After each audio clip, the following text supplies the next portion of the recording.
नमस्कार, कल्पना voice channel में आप सभी का स्वागत है। आज की हमारी कहानी है दखल। आज रजनी को चैन की सांस आई है। आज उसे एक लंबे अरसे के बाद सुकून मिला है।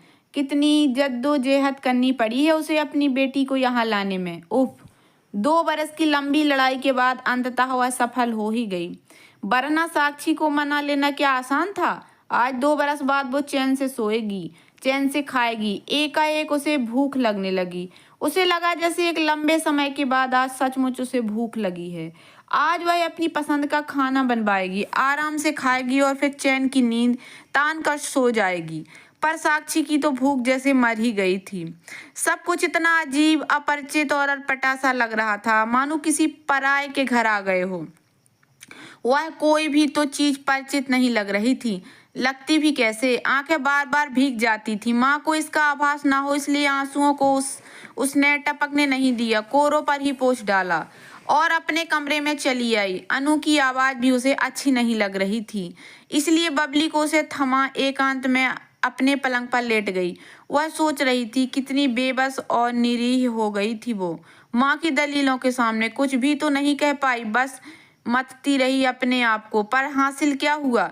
यह जुदाई, यह पराया सा लगने वाला घर, यह घुटन, यह सिसकी जिसे वह निरंतर दबाने का प्रयास कर रही थी, पर कहाँ दबा पा रही थी। फूट ही पड़ी।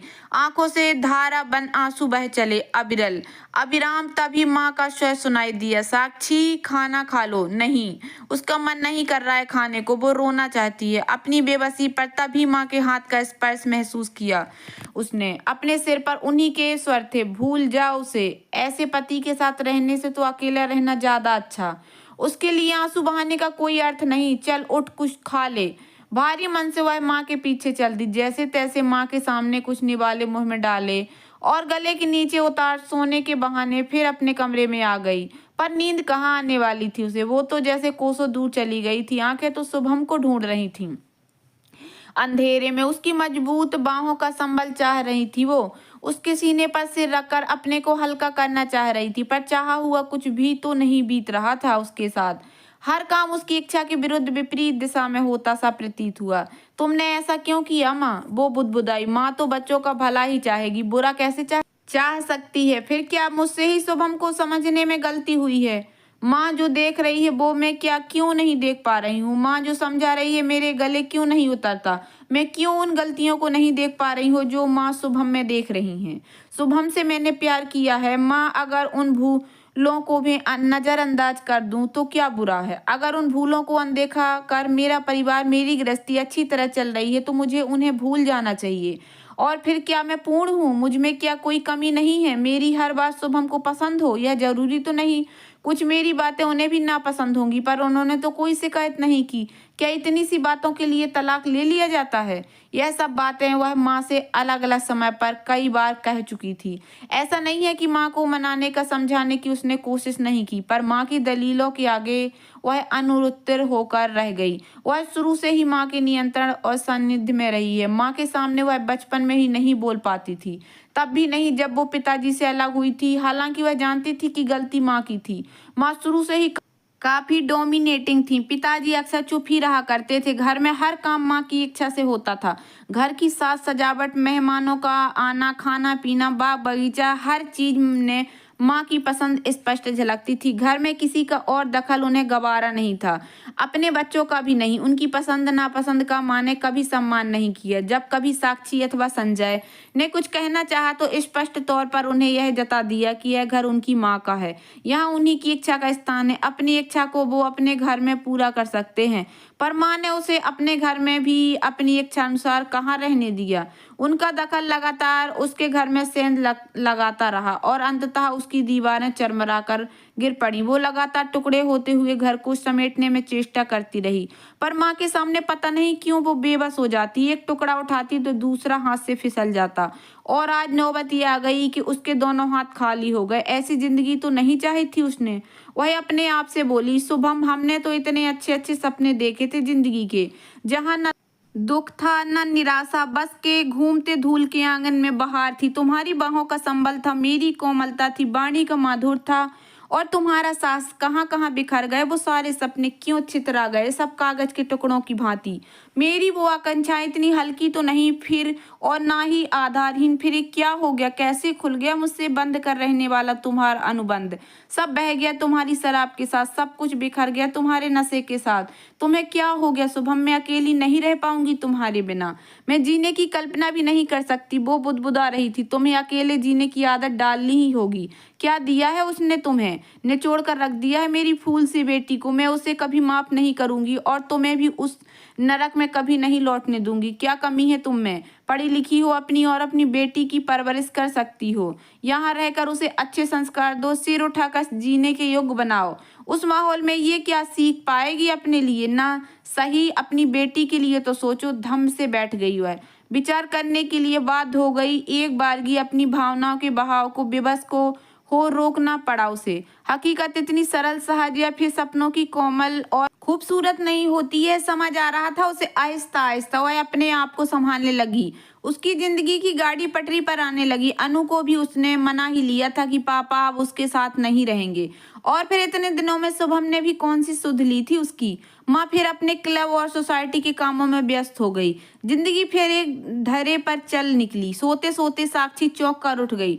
वह पसीना पसीना हो रही थी, घबराहट से उसका मुंह सूख रहा था। पास में स्टूल पर रखे गिलास में से उसने पानी पिया। थोड़ा स्वस्थ होने पर उसे शुभम का वह पत्र याद आने लगा जिसने उसने अपने पहले पत्रों का उल्लेख किया था जो उसे मिले थे। फिर क्या माँ ने उसे वह पत्र जानबूझकर नहीं दिए, क्यों, यह क्यों उसके दिमाग में कूदने लगा। कल उसकी तबीयत ठीक नहीं होने से डाक के समय वह घर पर ही थी, इसलिए डाकिया पत्र उसे दे ही गया था। कितना विनीत होकर लिखा था वह पत्र शुभम ने। तुम्हारे बिना मैं कैसे जीऊँ ये तो बता दो। मेरे किसी पत्र का जवाब लिखने के लिए तुम्हारे पास वक्त नहीं है क्या। मैं इतना बुरा, माना मुझ में बहुत सी कमियां हैं। मैं शराब पीता हूँ, पीने के बाद तुम्हें बुरा भला भी कहता हूँ, जो शायद मैं अपने आप को ही कर रहा हूँ। मैं घर का ध्यान नहीं रखता, तुम्हारे किसी काम में हाथ नहीं बटाता।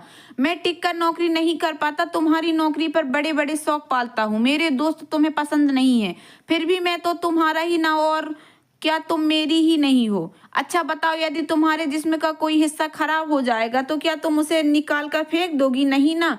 फिर क्या मैं तुम्हारा हिस्सा नहीं हूँ, मुझे अपनी जिंदगी से क्या ऐसे ही निकाल कर बाहर फेंक दोगी।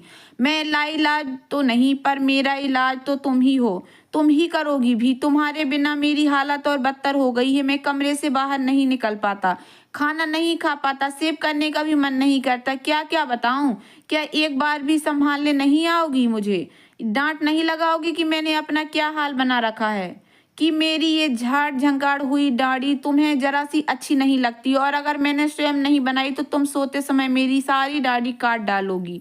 साक्षी, तुम्हें नहीं मालूम तुम्हारे बिना मैं कितना अकेला हो गया हूँ। क्या तुम्हें मेरी कमी नहीं खल रही, तुम वहाँ मेरे बिना कैसे जी रही हो। क्या तुम्हारा भी वही हाल नहीं हो रहा जो मेरा यहाँ हो रहा है। मुझे तो बांध रखा है तुम्हारी माँ ने, जो मुझे अपने घर नहीं आने देती, पर मैं तुम्हें तो यहाँ आने से कोई नहीं रोक रहा। मैं तो हर आहट पर तुम्हारे कदम खोज रहा हूँ। आ जाओ साक्षी, प्लीज आ जाओ। तुम्हारा, सिर्फ तुम्हारा शुभम। साक्षी को फिर नींद नहीं आई। उसने घड़ी देखी, सुबह के 3 बज रहे थे। माँ, मैं शुभम के बिना नहीं रह सकती। मैं सोच रही हूँ कि मैंने निर्णय लेने में या तो ज्यादा ही उतावली कर दी या फिर अपने नहीं तुम्हारे दिमाग से काम लिया। मैं जब से यहाँ आई हूँ तुम्हारे चेहरे पर विचलित कर देने वाला एक सुकून देख रही हूँ।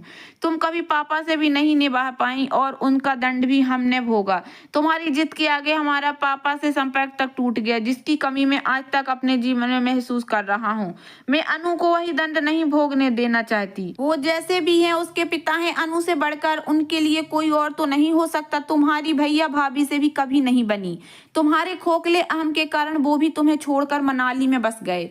कम से कम दोनों खुश तो हैं। ये मेरी बदनसीबी है कि मैं तुम्हारे ही शहर में बस गई और तुम्हारे इस्तेमाल की चीज बनकर रह गई।